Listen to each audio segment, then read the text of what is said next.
37 seconds ago, Adam Schiff pulled a classified document from a manila folder and held it 12 inches from the C-SPAN camera lens.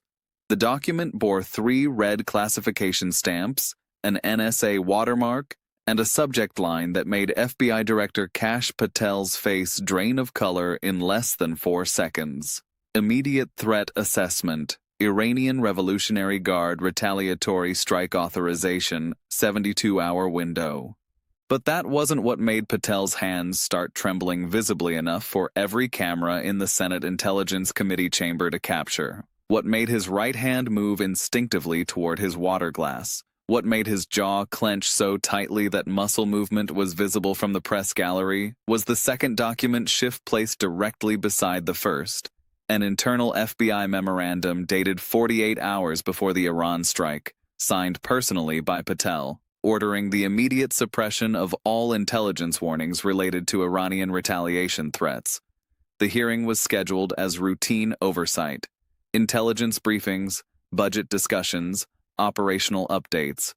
Kash Patel arrived at 10:14 a.m. with 3 FBI attorneys carrying pre-approved responses to every anticipated question. The first 90 minutes went as scripted. Republicans praised Patel's leadership. Democrats pressed on controversial dismissals. Patel deflected everything with bureaucratic precision, citing ongoing investigations and classified protocols. At 11:52 a.m., Chairman Mark Warner recognized Senator Adam Schiff for his questioning period. The room's atmosphere shifted immediately. Schiff doesn't bring manila folders to hearings unless those folders will end someone's career. The folder sat closed on his desk, red classification markings visible. Patel's eyes tracked to the folder for 2 seconds before returning to Schiff's face, and observers caught the micro-expression of concern. "Director Patel," Schiff began, his voice carrying the measured calm of a federal prosecutor who has already won. "I want to discuss FBI intelligence assessments regarding Iranian retaliatory capabilities following the targeted strike on General Qasem Bagheri on January 8, 2025. Patel nodded, projecting confidence he would lose in 90 seconds. "Of course, Senator. The FBI worked closely with all intelligence community partners to assess potential threats." "Excellent," Schiff said, and that single word contained something dangerous. So the FBI was receiving real-time intelligence about Iranian retaliation threats in the days immediately following the strike. "Correct," Patel confirmed. "We maintained enhanced monitoring of all Iranian military communications." Schiff opened his folder with theatrical precision. "Director Patel, are you familiar with National Security Agency Intelligence Report, NSA IRN 250847, dated January 10, 2025?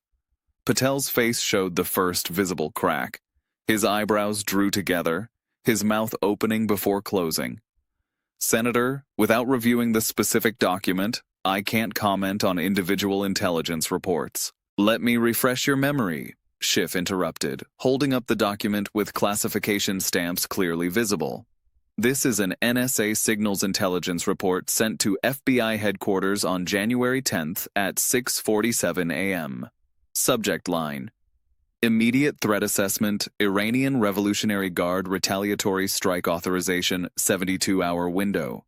The room went completely silent. Schiff began reading, quote, "NSA Signals Intelligence has intercepted confirmed communications from Iranian Revolutionary Guard Command authorizing immediate retaliatory military action against U.S. targets in response to the Bagheri strike. Multiple IRGC units have been placed on high alert. Intelligence indicates strike authorization for targets including U.S. military installations in Iraq, Syria, and potentially naval assets in the Persian Gulf. Threat timeline: 48 to 72 hours. Confidence level: high. Recommended actions: immediate elevation to National Security Council. Enhanced force protection measures for all U.S. military personnel in region. Evacuation of non-essential personnel from high-risk installations." End quote. Schiff looked up. This intelligence report was sent directly to FBI headquarters on January 10th at 6:47 a.m. It warned of Iranian retaliation within 72 hours. It recommended immediate evacuation of personnel. It was marked immediate and high confidence. He paused. Director Patel, did you receive this intelligence report? Patel's face had gone visibly pale. The confident posture disappeared. Senator, intelligence reports flow through multiple channels and review processes. I would need to check with my staff about the specific distribution. Schiff pulled out a second document. This is the FBI headquarters intelligence distribution log for January 10, 2025. According to this official record, NSA IRN 250847 was delivered directly to your office at 7:12 a.m. It was marked for immediate director review. It was flagged as requiring urgent response within 6 hours. He held up the log. You received this report warning of Iranian retaliation at 7:12 a.m. on January 10th. The Iran strike hit the Al-Asad Air Base in Iraq 71 hours later on January 13th at 6 p.m. 8 American service members died in that attack. 17 were critically wounded. The impact was devastating. Patel's hands began to tremble visibly. The color drained from his face so dramatically that even the press gallery could see it. One of his attorneys leaned forward to whisper urgent advice, but Patel seemed unable to process anything. Director Patel, Schiff continued, his voice carrying barely restrained fury. The NSA warned you 71 hours in advance. They told you Iranian retaliation was coming. They told you which bases were at risk. They recommended immediate evacuation. 8 Americans died. Why didn't you act on that intelligence? Patel's mouth opened, but no words emerged. His left hand moved to his water glass, and when he lifted it, the trembling was so pronounced that water sloshed over the rim, spilling onto the witness table in a way that every camera captured. Senator, Patel finally managed, his voice barely recognizable. Intelligence assessments require interagency coordination and evaluation of credibility. We receive dozens of threat warnings daily, and not all of them materialize. Not all of them materialize. Schiff's voice rose with incredulity. Director, this wasn't a vague threat. This was signals intelligence from the NSA with high confidence rating, warning of retaliation within 72 hours, naming specific targets. And you did nothing. Schiff pulled out a third document, and this one changed everything. Director Patel, let me show you something else. This is an internal FBI memorandum dated January 10, 2025 at 11:34 a.m., 4 hours after you received the NSA warning. Subject line: Intelligence Report Suppression, Iranian Threat Assessment. He began reading, his voice ice cold. Quote, per Director Patel's verbal instruction, NSA Intelligence Report, NSA IRN 250847 regarding Iranian retaliation threats is to be classified as restricted distribution. Report is not to be forwarded to Department of Defense, National Security Council, or State Department without explicit director authorization. Threat assessment is to be marked as preliminary and unconfirmed pending additional verification.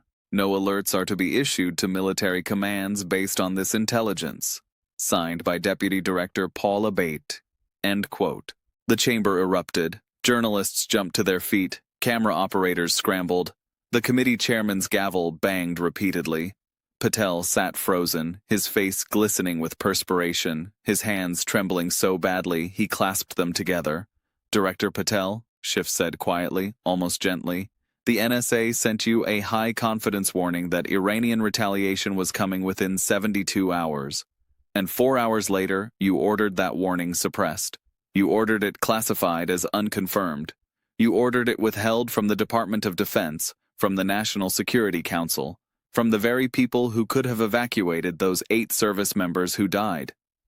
He leaned forward. Why did you suppress that intelligence warning? At 12:08 p.m., exactly 16 minutes into Schiff's questioning, Kash Patel completely lost his composure. Senator, this is an outrageous mischaracterization. Patel's voice cracked with panic. You are taking internal communications out of context and weaponizing routine classification procedures to create a false narrative. Context? Schiff cut him off. Let me give you context. Let me tell you about Staff Sergeant Michael Rodriguez, age 27, from El Paso, Texas. He was stationed at Al-Asad Air Base. He died in the Iranian missile strike on January 13th. He had a wife and a 4-month-old daughter he'd never met because he was deployed 3 weeks after she was born. Schiff pulled out a photograph. "This is Michael Rodriguez.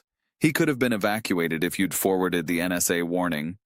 Instead, you buried it." He placed another photograph beside the first. "This is Specialist Emma Chen, 23 years old, from San Francisco. She survived the strike but lost both legs. She was a combat medic. She'll never walk again." Another photograph. Corporal James Washington, 25, from Atlanta. Traumatic brain injury. He doesn't recognize his own parents anymore. With each photograph, each name, each detail, Patel seemed to shrink further. His face had gone from pale to ashen. His breathing was audibly rapid.